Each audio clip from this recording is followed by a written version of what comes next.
Hi guys, magandang gabi. Welcome back po dito sa Gandara Sir Channel for Showbiz Update. Ang tatalakayin nga natin ngayon at pag-uusapan mga kakimpaw ay patungkol nga po dito sa sweetness nila Kim and Paolo sa Taiwan. Mga kakimpaw, kaganapan nila Kim and Paolo sa Taiwan. And ganun din ang update po ni MJ Felipe, mga kakimpaw. Ay, excited na pa kayo? Charot. Anyway, bago tayo mag-start, sa mga hindi pa nakaka-subscribe sa ating channel, pakiclick lang po tayo na ating subscribe button at notification bell na nariyan po sa baba para mag-i-updated po kayo at ma-notify tuwing may bago po tayong chika at balita hinggil sa Kimpaw. Maraming salamat. At ngayon nga, dumako po tayo sa mga comment na napili natin basahin ngayong gabing ito bilang pasasalamat sa ating mga subscribers na walang sawang nakatutok sa ating pong mga balita araw-araw. So, ang comment na napili natin po ngayong gabi ay mula po kay Miss Helen Santos. Sabi niya rito, kaya nga Gandara, hindi na ako nagko-comment. Alam ko naman na matagal na sina Kim and Paolo. Kaya lang minsan nakaka-comment pa din ako. Sobra lang mga sinasabi nila. Ikaw lang Gandara ang aking pinapanood sa mga vlogs nila Kim and Paolo. Alam ko din naman na maka Kim at Paolo. Kaya hindi na ako naimik. Basta tayo, panatag na lang lahat. Hindi talaga magtatagumpay ang mga bashers na walang magawa, basta forever tayong lahat. Walang iba na Miss Helen Santos hanggang dulo.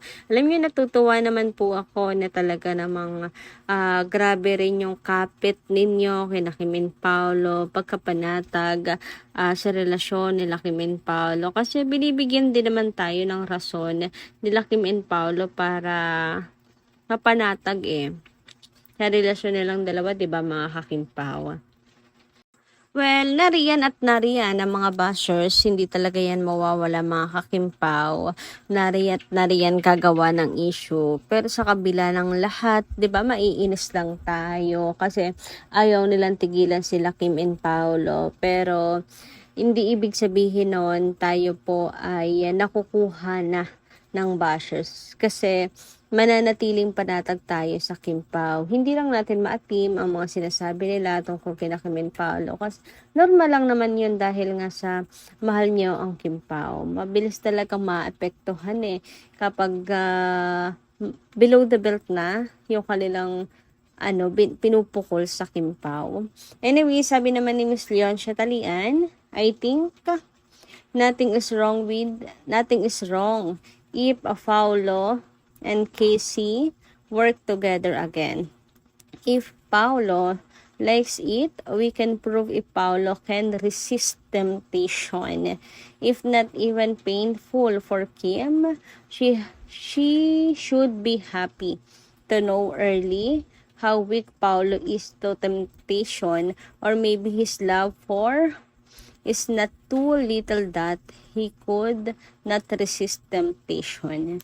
Ayan, Miss Leon Chatalian.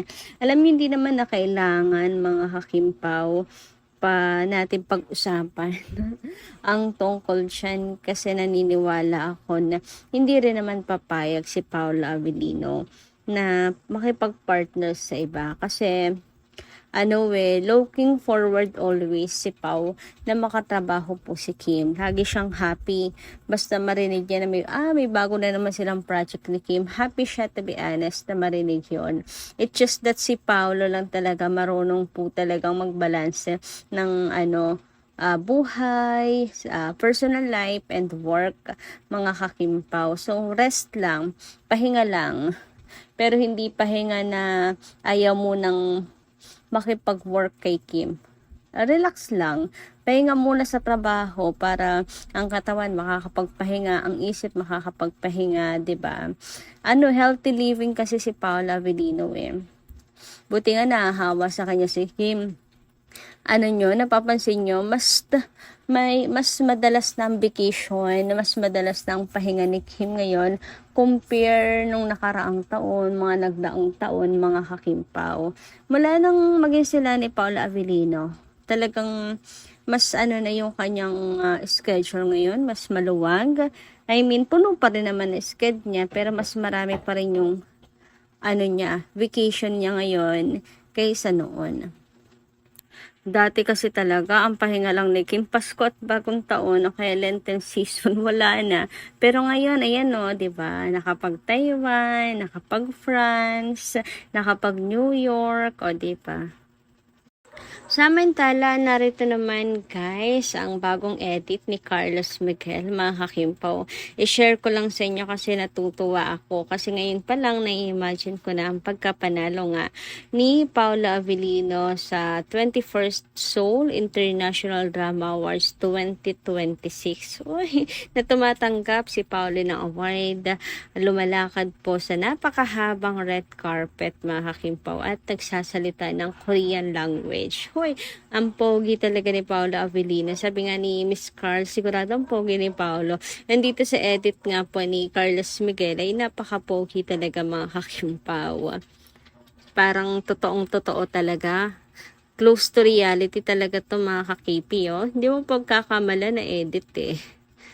So, thank you so much, Carlos Miguel. Grabe, na-touch naman kami. Talaga sa effort niya talaga sa Kimpaw, no?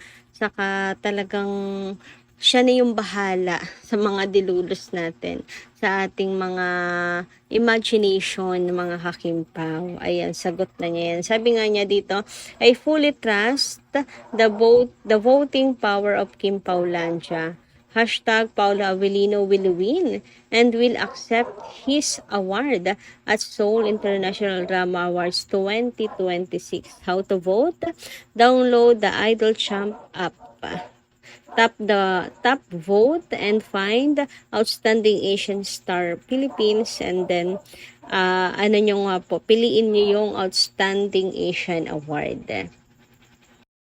And ako din, mga kakimpaw, tiwala din talaga po ako sa voting power ng Kimpawlandias.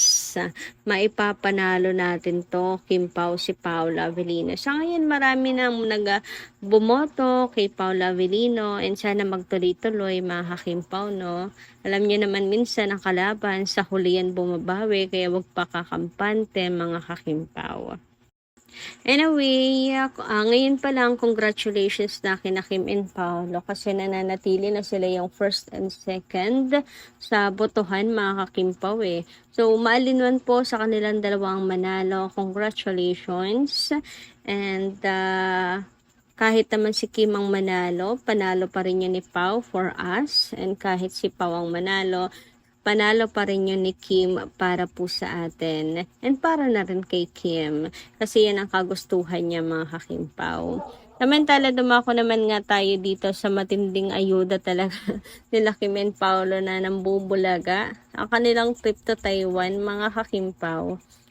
Kung saan may mga fans rin pong nagbubulkara ng sweetness nila Kim and Paolo, tulad na lamang nito, mga kakipi. Ayan ang ebidensya.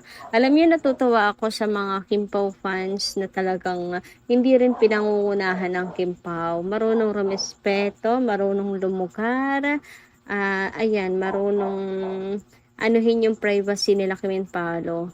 Mukhang hindi sila lumapit dito kasi stolen shot lang kina Kim and Paolo.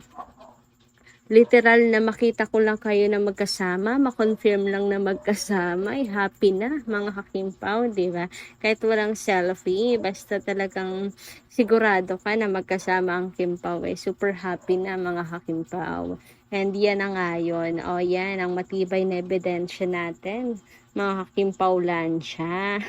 Biro nga po ng mga fans, kaya pala favorite. Kaya pala favorite ito ni Kimi. Kasi magkasama silang dalawa dito.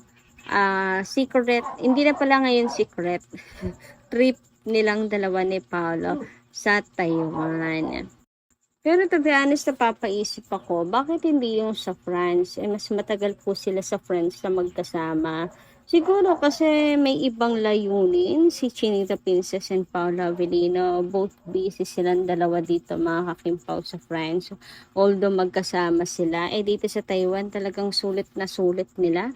Mga kakimpaw yung 3 days doon na pamamalagi.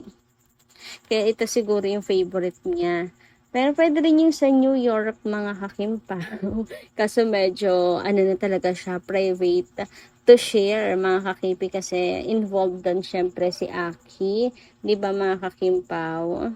Kaya naiintindihan naman natin yan. Samantala, dumako naman nga tayo dito sa usapan nila Miss Carl at MJ Felipe. So, ito yung update, latest update ni MJ. Ito yung pinaka, ano niya, sa Kim Pao. Ayan, wala pa kasi siyang interview kina Kim and Paula. Abangan natin yan. Malay niya, umamin na talaga si Paula Avellino. Sabi naman niya next year, di ba? So, ito na yon. Sa ngayon, dito muna tayo sa post niya para po sa SDA. Sabi nga ni MJ, Carl, and to add, I physically remember when I was in Seoul with Tess of Star Magic kasama si DJ last year. Tess asked me, sino kaya ang next na magiging outstanding star ng PH sa SDA? I told her, it has to be Paulo A. Ayan na nga, I wish right, haha. Grabe lakas din mag-manifest ni MJ. Loyal na loyal talaga sa Kim Pao. Talagang si Paulo kagad yung naisip niya, no? Daming artista, pero si Paulo agad yung pumasok sa isip niya, mga ka-KP. Kakatuwa naman. So ngayon, eto na. Ayan, sana mga ka-Kim Pao ay maipanalo talaga natin si Paulo Avellino. Yun lang po muna guys para sa gabing ito. Maraming salamat po sa pakikinigan. Kita kas po muli sa susunod nating mga ayuda. Maraming salamat.